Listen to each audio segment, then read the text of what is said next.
GSM Mathli Hits.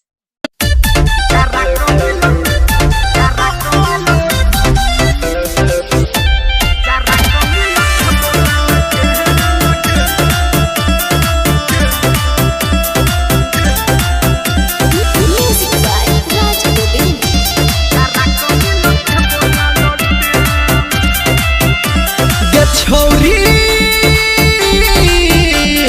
पाँच पाँच होई छै टेन जरा कमिल ए बोला लटेन गे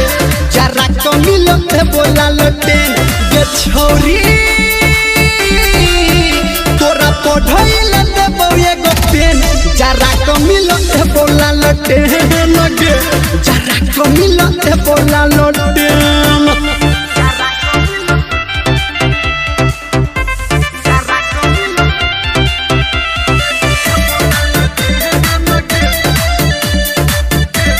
Recording Studio.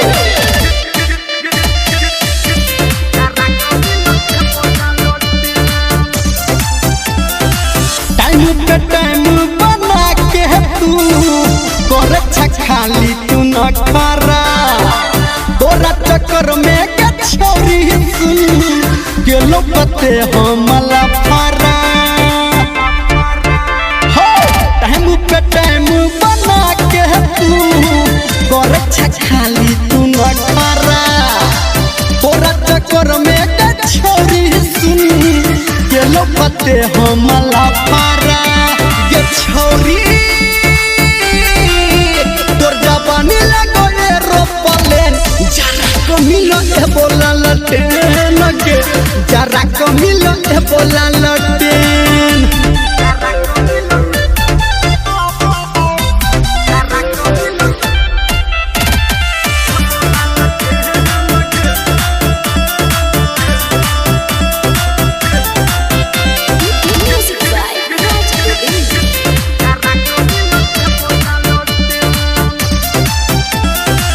मौका पे चौका लगा बोते आई करिहा ने जान तू लेटी तोहर बापू ने भैया के बुझतो केने छी सब हम सेटी मौका पे चौका लगा बोते आई करिहा ने जान तू लेटी तोहर बापू ने भैया के बुझतो केने छी सब हम सेटी ये छोरी निर्मलिया संग कोले लेन देन जरा कमिल ए बोला लटेन गे जरा कमिल ए बोला लटेन